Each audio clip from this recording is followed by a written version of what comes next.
About a year ago, we talked about an IRL streamer named Johnny Somali who was terrorizing the public in Japan as a tourist. He was going on the subways, harassing strangers. He was also going on train cars specifically reserved for women in Japan. He also threatened to nuke Hiroshima and Nagasaki while he was in Japan, and he got in trouble with the law. We were hoping that would be the end of it. We were hoping that he would be locked up, but now he is continuing his reign of terror. He went on to South Korea. They literally called him nuisance. He is streamers. A living nuisance. He is a menace to society. Like Mizzy, all of these streamers, they terrorize people for entertainment value, and they tend to get away with it. But now he has enraged the South Korean government. And it's gotten to the point where South Korean streamers are hunting him down for revenge. Yeah.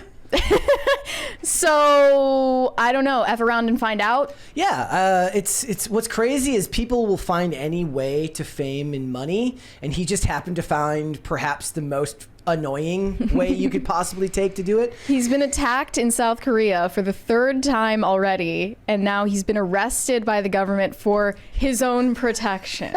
He's basically been seconded to keep him from getting hurt by the streamers in South Korea. Yeah, I want to show this video of what he was up to in Japan last year, just to give you a sense for how annoying this person is. I gotta grab it.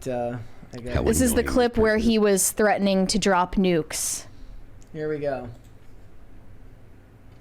You know Hiroshima, Nagasaki. You know why you do this? Pearl Harbor. Hiroshima, Nagasaki. Yes, man, nigga. Yes, Hiroshima. Do we think he actually knows about Pearl Harbor? About nigga, spy balloon. Do we think he actually has researched Pearl Harbor at all? What, Johnny Somali? Yeah. Did he do so in school? I don't know. I guess he had to ask random Japanese strangers on public transport why they were responsible for Pearl Harbor. So when people think about the idea of like the disrespectful American tourist, what they think of is like the fat American with the fanny pack who's just disrespectful to everyone around them, when actually in the year 2024 this is the example of the disrespectful American tourist. And obviously in Japan, or Logan Paul, on public transport, you're supposed to stay completely silent out of courtesy to other people on the train. Thank you. Eating the cats. Eat the cat. Eat the cat. They're eating the dogs. They're eating the cats. Eat the cat. We have another 20 from Weary Traveler. $20 for Phil. We'll send the $20 to Phil. Don't worry. we appreciate that. Yes. Thank you. It reminds me of the streamer that we talked about in the mall who ended up getting shot because he kept bothering the guy that just wanted nothing to do with him. Oh, yeah, that was actually not too far away from here. Yeah. One of these YouTubers was trying to do pranks on strangers in the mall, and this guy was not having it, and he pulled out his gun and shot the YouTuber. Yeah. Because he was coming at this guy threateningly as a prank. The YouTuber ends up in the hospital, and then as he is recovering from his gunshot wound in the hospital, he records another video saying that he's not going to give up on his dreams. It was his calling in life, to be annoying. Like, if getting shot for your prank videos isn't going to convince you to stop, like, you just need to be thrown in prison. Is this all Logan Paul's fault? Logan Paul was the most famous example of a YouTuber going to Japan specifically and going out of his way to be as disrespectful as possible. Yeah.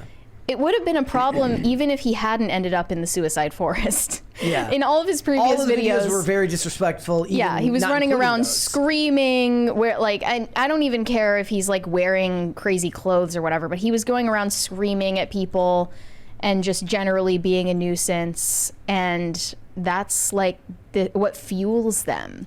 What's like, weird is outrage fuels them. It feels like there should be a time cap on that, because it's not like you can do this forever. Like being a nuisance streamer feels like there's an age limit on there. After a certain point, it's even more infuriating. He made a severe and continuous lapse in his judgment. Yes, and he's very sorry. But I mean, but also you have to look at what the success it can lead to, because people will look at someone like Logan Paul, who now, he's a nuisance in the food market as well, with Prime and Lunchly. Here's the funny thing, though. You can harass people in Western countries, and for the most part, they will turn a blind eye to it, and you will not face consequences for it.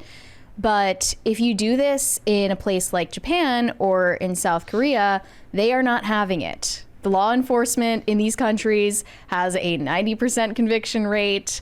They take it very seriously. They care about maintaining order and cleanliness and politeness and silence. So this behavior will not be tolerated. And they do not take kindly to disrespectful tourists who don't know anything about their culture and just show up there expecting to run the place. As you can see in this sign that was put up by a local business in Japan, they say, "Apologize, we only speak Japanese. If you don't speak Japanese, perhaps you might think about going somewhere else."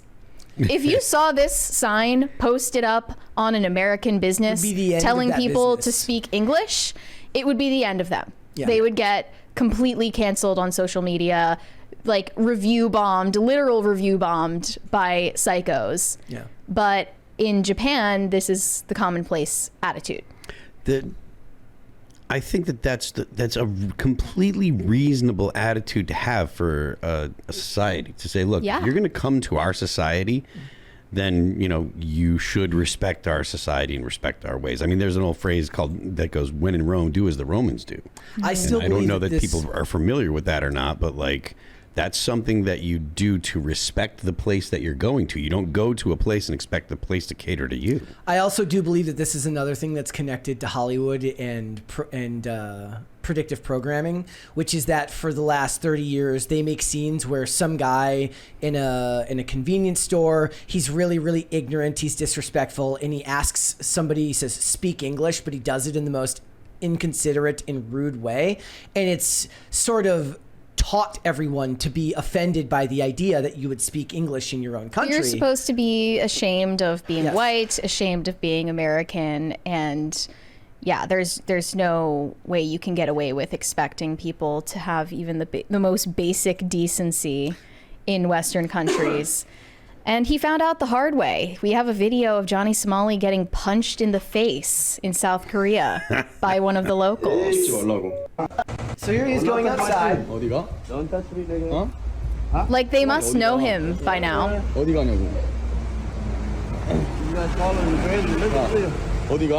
What you mean? 어디가? Oh. They're literally bullying this guy.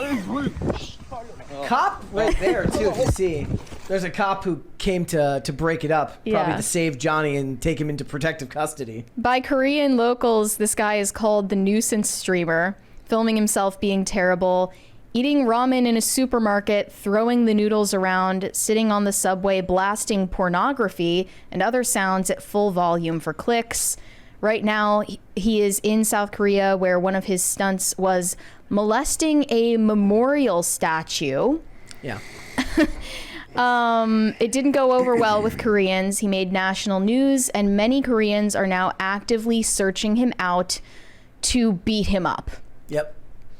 They're colluding with each other to find his location. You'd think it was weird, but then you remember about the Americans who went through and licked the top of ice cream containers, and then put the top back on, which they ended up getting in trouble for, or some of them got in trouble for because it's actually like a health hazard. I just always think of Mizzy in these situations. Mizzy? He is a UK streamer who did similar stunts, and some of them, he would physically jump on people, like he would physically attack people for clicks. He also did a stunt where he would walk into random people's homes and I saw that. Film himself. Yes. And he did an interview with Piers Morgan after the fact, as this was making headlines, and he claimed that he was getting hate because he's black. It's not because you're black. Pull out the race card. Remember that the statue that he got in trouble for molesting allegedly. I guess he convicted of this crime. I don't know. He was like kissing and humping a statue. The memorial honors South Korean victims of Japanese wartime sexual slavery. Mm-hmm. So he's picking the most offensive things you could possibly do. One of the comments said, "I'm usually not one to condone violence, but good on the South Koreans for doing this." I mean, this is how a lot of people still feel about the Paul brothers all these years later, no matter how they rebrand themselves, right? Yeah. Like Logan Paul is a very successful business owner now. He's, Jake Paul does his boxing. Logan Paul has been very successful in WWE, and a lot of people, they had to like overcome their natural dislike for him and say, despite the fact that I think he's a shitty person, he's very good at what he does. So you're already setting yourself up at a disadvantage when people have to overcome something just to admit that you're good at what you do. Mm-hmm. Yeah, I think that the Paul brothers had a lot of growing up to do, and there are still a lot of examples. People who are stuck in that holding pattern of doing whatever gets the most shock, whatever gets the most offense. And we're in clout. the first real generation where the kids who were born into this will have grown up with these streamers as influencers as they look to make their own mark in these, industries. Yeah. So don't say that Gen Alpha is going to save us, because this is the content that Gen Alpha is watching. Yeah. Thanks for watching. Listen to full episodes of Pop Culture Crisis on Spotify. Keep up with us on social media and make sure you subscribe and ring that bell so you never miss the show. Bye, guys.